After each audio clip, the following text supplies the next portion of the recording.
A graça e a paz do nosso amado, querido Salvador Jesus Cristo. Nós estamos aqui no Meditando nas Escrituras, todos os dias, com a permissão do nosso Deus. Nós temos compartilhado um tema, uma porção da palavra do Senhor para a nossa meditação. Porque nós não devemos apenas ler as Escrituras, mas nós devemos meditar, ficar pensando, sobre temas bíblicos, leituras diárias que nós fazemos das Escrituras e trazendo sempre a aplicação, as lições daquele texto, daquela história, daquele acontecimento para o nosso crescimento e maturidade espiritual. Isso é meditar nas Escrituras.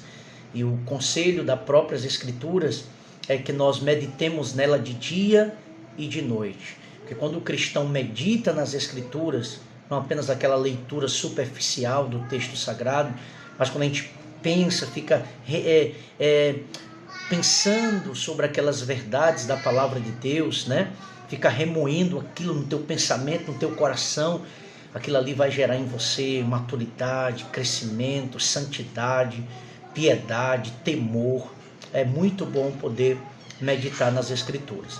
Então eu estou aqui gravando esse vídeo, quero falar hoje sobre a família de Deus. A família de Deus.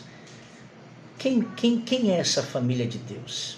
Quem são aqueles que fazem parte da família de Deus aqui na terra? Quem são eles? Quem é a família de Deus? E eu quero tomar então o texto da carta de Paulo aos Efésios, capítulo de número 3, dos versículos 14 ao versículo de número 21, para nós falarmos um pouco aqui sobre a família de Deus.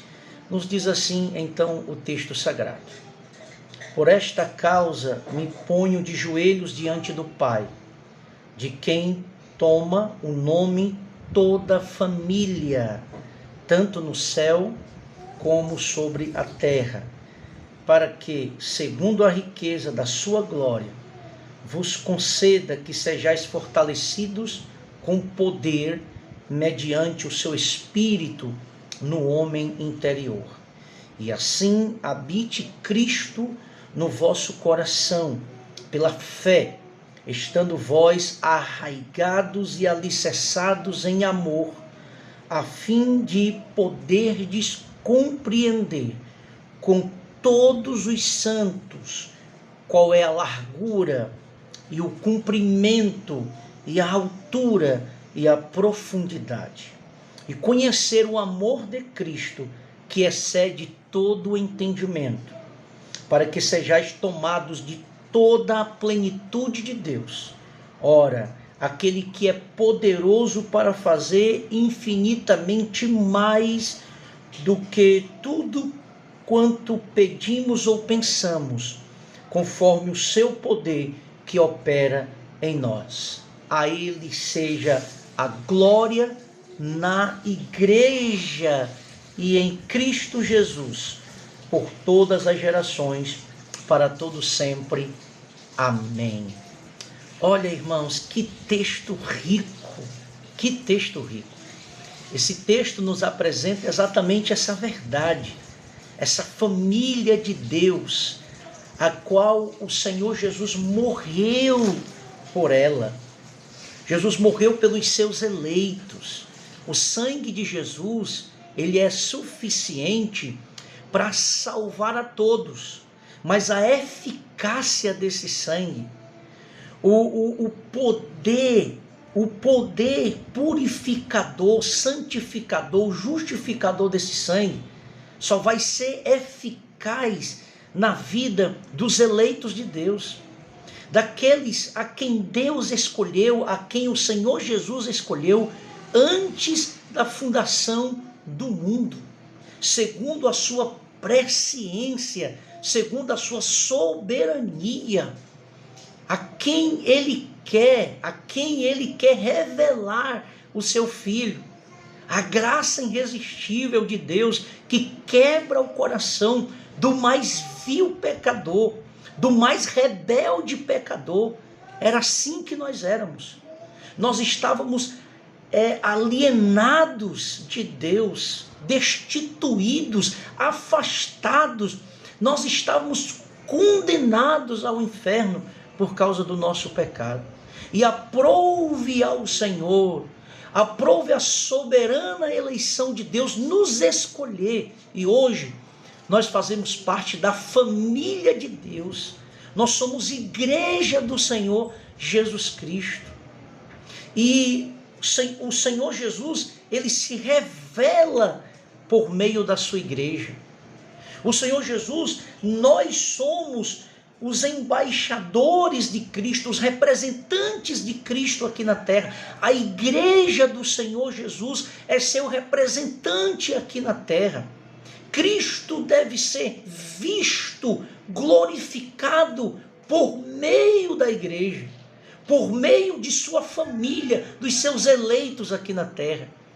Então Paulo fala, por esta causa, pela causa do evangelho, pela causa da igreja do Senhor, pelos meus irmãos, pelo povo de Deus eleito, pela família de Deus, por esta causa, eu me ponho de joelhos diante do Pai. Olha a expressão Pai.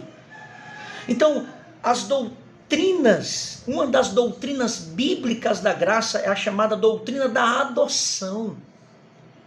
Nós fomos adotados como filhos de Deus. Mediante o sangue de Jesus na cruz, ele nos reconciliou com o Pai. E ele nos fez herdeiros com o Senhor Jesus Cristo, co-herdeiros das riquezas da sua graça. E isso só foi possível porque Cristo levou sobre si os nossos pecados. Isso só foi possível porque, mediante o sangue de Jesus, nós somos justificados, nós nos tornamos justos. Então, quando o Pai olha para nós, ele olha por intermédio, pela mediação do seu Filho. Quando Jesus tomou sobre si toda a justiça de Deus que seria derramado sobre nós. A ira de Deus, a ira de um Deus santo que seria derramado sobre nós, pecadores, caiu sobre o seu único Filho, Jesus Cristo. E ele então escolheu de todas as tribos, línguas, povos e nações um povo seu, um povo separado, um povo chamado desse mundo das trevas, um povo que estava morto nos seus delitos e pecados.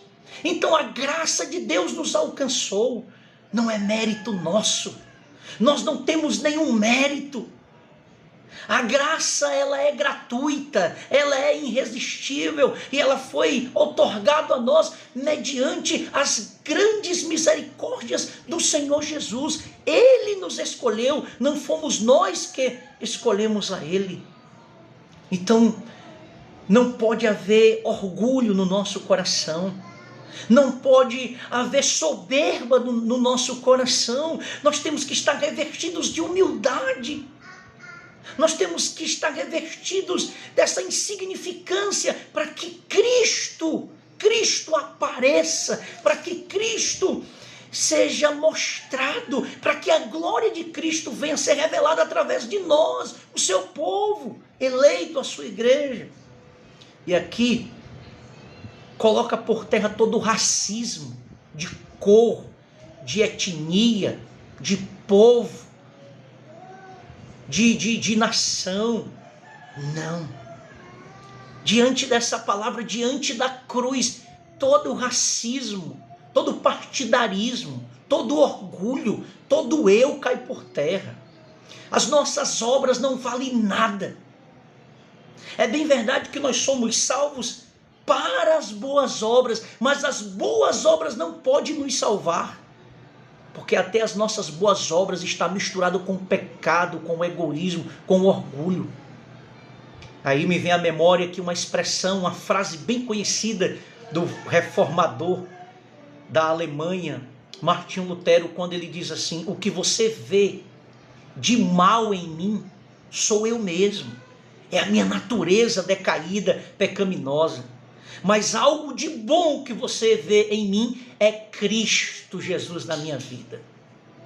Então, a família de Deus, essa família que Paulo está dizendo, que se coloca de joelho, intercedendo por essa família, para que essa família descubra, viva plenamente o conhecimento de Jesus Cristo, para que a gente compreenda as riquezas dessa verdade, dessas verdades tão sublimes, tão poderosas, que faz toda a diferença na nossa vida. E é por isso que o mundo nos odeia, é por isso que o mundo nos persegue, porque nós temos Cristo Jesus, nós temos a verdade de Deus, nós somos o povo eleito, escolhido, separado. Por isso que nós não podemos viver igual ao mundo. É por isso que nós não podemos viver na prática do pecado. É por isso que nós não podemos apoiar a prática pecaminosa, porque somos eleitos de Deus, separados por esse Deus santo, pela morte, pela ressurreição, pela vida de Cristo Jesus. Então essa família, ela é composta por todos os verdadeiros cristãos. Nem todos que estão na igreja, nem todos que são membros de uma igreja visível, de uma congregação visível, de uma denominação visível, está lá o nome no rol de membro da igreja. Significa dizer que o seu nome está no livro da vida. Nem todos que fazem parte da igreja visível da terra faz parte da igreja invisível de Cristo Jesus, a que vai morar no céu. Nem todos, porque existe no nosso meio joio, existe no nosso meio pessoas que foram colocadas por Satanás. No nosso meio há muitas pessoas que não são verdadeiramente convertidas, e pelos frutos se conhece um cristão convertido. Pelo fruto se conhece quem é igreja, quem é ovelha de Jesus e quem é bode e quem não é. É pelos frutos de um verdadeiro arrependimento, de uma vida transformada, de um caráter transformado, de um viver transformado em novidade de vida. Então a igreja do Senhor Jesus, essa igreja do Senhor Jesus, ela é composta pelos verdadeiros cristãos, de todos aqueles que têm o selo e o penhor do Espírito Santo. No momento em que nós nos convertemos de fato e de verdade, naquele momento nós somos batizados com o Espírito Santo, nós somos introduzidos no corpo de Cristo, que é a igreja. É isso que muitas pessoas não entendem. O batismo com o Espírito Santo é esse batismo introdutório, que nos faz ser membro, que nos faz ser participantes da igreja do Senhor Jesus. Agora, tem o revestimento de poder, não é um segundo batismo.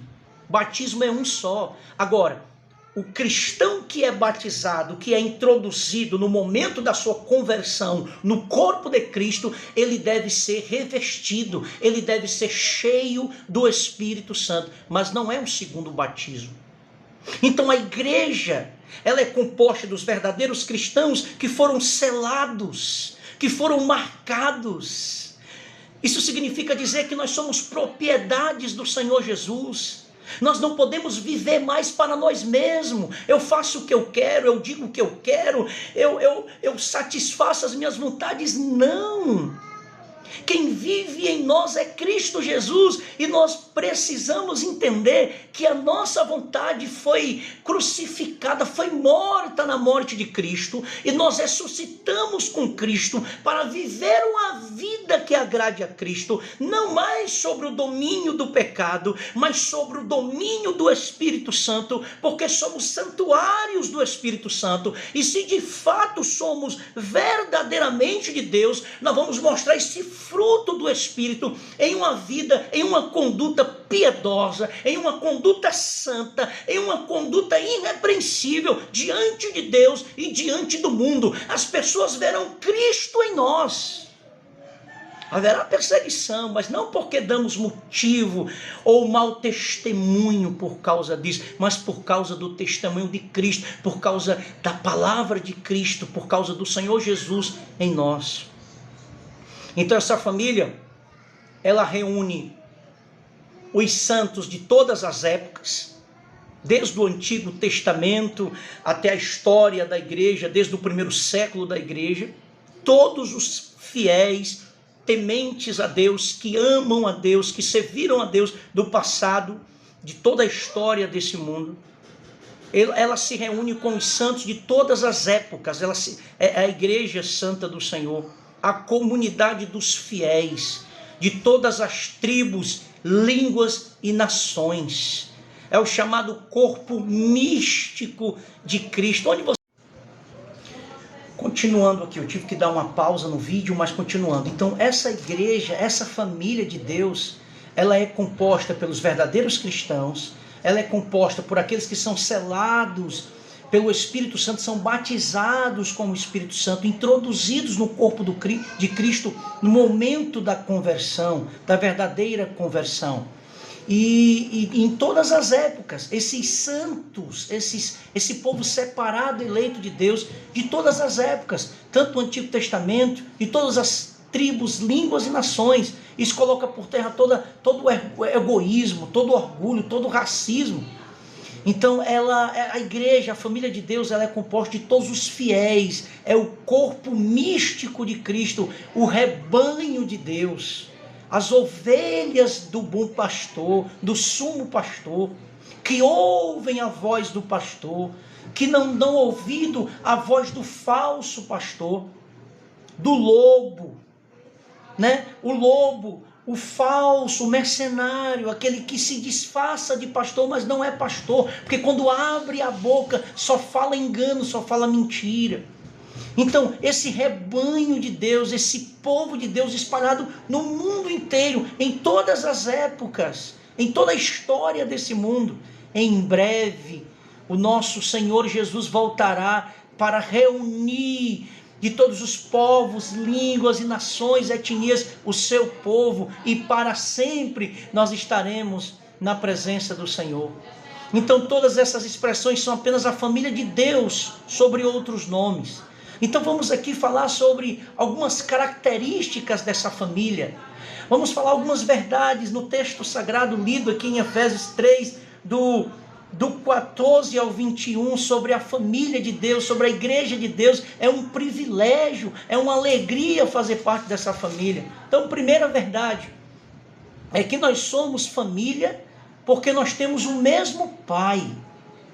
Nós temos um Pai, por isso é que nós somos uma família. O Deus é o nosso Pai. O Senhor Jesus é o nosso Senhor e Salvador e o nosso irmão. Nós somos co-herdeiro nessas riquezas que foram herdadas por Cristo na ocasião da sua morte na cruz. Por isso que Paulo diz assim no versículo 15, na parte A, de quem toma o nome toda família. De quem toma o nome toda família. Nós temos o mesmo Pai. Nós podemos ter várias denominações com nomes diferentes. E é muito estranho, sou até estranho, por exemplo, para um descrente, às vezes eles não entendem como é que pode ter tantas igrejas com tantos nomes, né? Inclusive nomes até estranhos, né? Como tem aí umas igrejas que, pelo amor de Deus, irmãos, o pessoal deveria ter um pouco mais de entendimento para escolher até o nome da sua denominação. Igreja Cuspe de Jesus, igreja a serpente de Moisés, que engoliu as outras serpentes, nomes que, pelo amor de Deus, irmãos, né, é uma falta de entendimento grande na escolha desses nomes, né? Mas a verdade é que há várias denominações, e seria muito bom que não houvesse essas divisões, esses vários nomes, mas enfim, aconteceu, houve várias divisões, são coisas do homem. Infelizmente, essas divisões é gerado por um coração egoísta, por um coração orgulhoso, né? E muitas vezes essas atitudes são tomadas na carne mesmo. Mas existem igrejas tradicionais, igrejas históricas aqui no nosso Brasil, como por exemplo a Igreja Presbiteriana do Brasil, que tem mais de 160 anos de fundação, a própria Assembleia de Deus, Igreja Metodista, Wesleyana, Igreja Batista, igrejas históricas, né? Que houve suas subdivisões, mas ainda permanecem aí com relevância no Brasil e no mundo inteiro. Mas a verdade é que a gente pode ter vários nomes de denominações, a gente pode ter no seu escopo doutrinário, nos seus regimentos, nas suas liturgias, coisas diferentes, modelo, costumes, usos e costumes, doutrinas. Agora, as verdades fundamentais das Escrituras não podem mudar, porque são doutrinas da igreja do Senhor Jesus. Mas algumas igrejas diferem de sistema de governo e outras coisas mais. Mas a verdade é que nós somos irmãos, nós somos povo de Deus. Então não é justificável, por exemplo, um cristão que não fala com outro cristão só porque é de uma outra denominação. Isso acontecia muito. Por exemplo, quando eu era novo convertido, que eu era de uma determinada denominação, muitas vezes a gente era orientado a não dar a paz do Senhor para outros irmãos, às vezes até por coisas tão picuinhas, como por exemplo, se você visse um irmão de calção, a gente não dava a paz do Senhor, porque ele não era um convertido, está andando de calção, só era crente quem usava calça. E outras coisas mais que eu não quero aqui perder tempo falando. Mas nós somos família, independente das nossas denominações, ou nomes, ou etnias, ou raça, ou nação, porque nós temos um mesmo Pai. Todos os crentes têm o mesmo Pai. Somos todos filhos de Deus, pela fé em Cristo Jesus. Todos eles nascem de um mesmo Espírito. Eles recebem o Espírito de adoção, pela qual clamam, Abba, Pai. Jesus nos ensinou a orar dizendo, Pai nosso que está nos céus. Então nós temos um mesmo Pai. Não existe dois deuses. Não existe três deuses. Só existe um Deus. Nós somos a religião monoteísta. Nós acreditamos, servimos, adoramos um único e soberano Deus. E Ele é o nosso Pai. E por isso, nós somos família de Deus. Porque nós temos um mesmo Pai. Nós não temos dois pais. E isso é interessante, porque é isso que Paulo está dizendo aqui. Eu me ponho de joelho diante do nosso Pai. Nós somos filhos de Deus. E temos o cuidado do nosso Pai. E por isso, nós somos a família de Deus. A segunda verdade é que nós somos família porque estamos unidos como irmãos. Pelo menos é isso que nós deveríamos, dessa forma que nós deveríamos viver, unidos, em comunhão. Ó, quão bom, quão suave é que os irmãos vivem em comunhão. Muitas vezes nós estamos juntos, mas nós não estamos unidos. Há muitas divisões no nosso meio, movido por um coração egoísta, um coração soberbo. Mas a verdade é que nós devemos viver, a igreja do Senhor, que tem um único Pai, deve viver unido como irmão. Ninguém é mais do que ninguém. Nós não somos mais do que ninguém, nós temos um só Pai. E Ele nos olha com um olhar igualitário. Ele não faz acepção de pessoas nesse tratamento, nesse amor. É bem verdade que existem alguns filhos mais íntimos, porque buscam a Deus, porque oram, porque se consagram, né? Mas com humildade, porque isso também não vem de nós, isso é coisa do Espírito Santo. Então, o que nos une é o nome e a pessoa de Jesus Cristo. Ele é o cabeça da nossa família, nosso Senhor, nosso Salvador, o nosso irmão mais velho. Então Jesus é o nosso irmão mais velho, Ele é o nosso cabeça, Ele é o líder da igreja. A igreja está fundamentada em Cristo. Ele fundamentou a igreja. As portas do inferno não podem prevalecer contra a igreja do Senhor. Ele é o sumo pastor dos pastores. Ninguém é dono da igreja, só existe um dono, é Jesus, e nós pertencemos a Ele, e por isso devemos andar unidos. E Ele deu o exemplo, quando Ele ora, a oração sacerdotal, em João 17, Ele ora, Pai, que eles sejam uns, assim como eu e o Senhor, eu e o Pai somos um. O próprio Jesus está orando por essa união, por essa comunhão. Devemos quebrar as barreiras, irmãos. Devemos nos libertar dos nossos egoísmos, do nosso orgulho, que nos divide. E na cruz de Cristo somos todos iguais, somos família de Deus, somos irmãos. E Jesus é o nosso Salvador, nosso Senhor e o nosso irmão mais velho. Assim como um nome de família comum é o elo da união, assim como um nome de família comum é o elo da união a todos os membros de uma família humana, assim o nome de Jesus amarra todos os crentes juntos em uma vasta família. Como por exemplo, eu tenho a minha família. A minha família é a família Cardoso. Todo mundo conhece a família Cardoso, né? E esse nome Cardoso já denomina a minha família. E o nome de Jesus é a marca da família de Deus, do povo de Deus, da família do Senhor. Então, nós temos várias denominações, mas nós temos um nome que nós levantamos a bandeira desse nome, Jesus.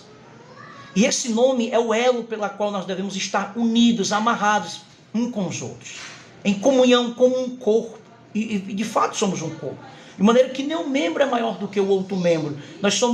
Precisamos uns dos outros, e nós precisamos da cabeça, e é Jesus, porque ele diz: sem mim vocês não podem fazer nada. Então nós temos que ter esse conceito, essa concepção de unidade, de comunhão, no mesmo sentimento que houve em Cristo Jesus. Não se considerar uns aos outros superiores a si mesmo, mas com humildade seguir a Cristo, amar a Cristo e levar o nome dele diante de nós. Em terceiro lugar, essa família, além dela ter um pai, além de nós sermos irmãos e devemos viver em união, isso é prova de que nós somos convertidos. E a Bíblia diz que nós seremos conhecidos como discípulos de Cristo se nós amarmos uns aos outros. Em terceiro lugar, essa família, ela tem dois endereços. Ela está tanto no céu como sobre a terra. Uma parte da nossa família, essa família de Deus, está no céu. São os eleitos, são os santos do Senhor, que já estão salvos em Cristo Jesus. Estão lá na eternidade. E a outra parte está na terra, militando, guerreando. Mas em breve nós estaremos lá. Nós veremos os nossos santos irmãos que se anteciparam, né, que já estão lá, desfrutando da vida plena que só Jesus Cristo pode dar. Então nós somos uma igreja triunfante no céu e militante aqui na terra. Estamos em batalha. Satanás não vai conseguir destruir a igreja do Senhor, nem o anticristo, nem os falsos profetas. A igreja vai guerrear. As portas do inferno não podem prevalecer contra a igreja do Senhor. Estamos separados geograficamente, mas nós estamos unidos espiritualmente. Somos um só corpo que um dia será reunido. Irmãos de todas as nações e que viveram em épocas diferentes estarão com o Pai para sempre. Então é um privilégio pertencer à igreja do Senhor e uma responsabilidade de levar esse evangelho avante. Então, igreja do Senhor, vamos a cada dia viver intensamente esse evangelho e nos preparemos para as perseguições que virão. Eu sou da linha teológica, eu sou da linha escatológica de que a igreja passará sim pela grande tribulação. Mas respeito aos que pensam diferente. Então a igreja passará pela grande tribulação, mas os eleitos de Deus, aqueles que estão firmes na palavra, suportarão e esperarão vir com poder e glória o nosso amado Senhor Jesus Cristo. Então medite e ore nessa bendita promessa e que o Senhor Jesus te abençoe. Amém.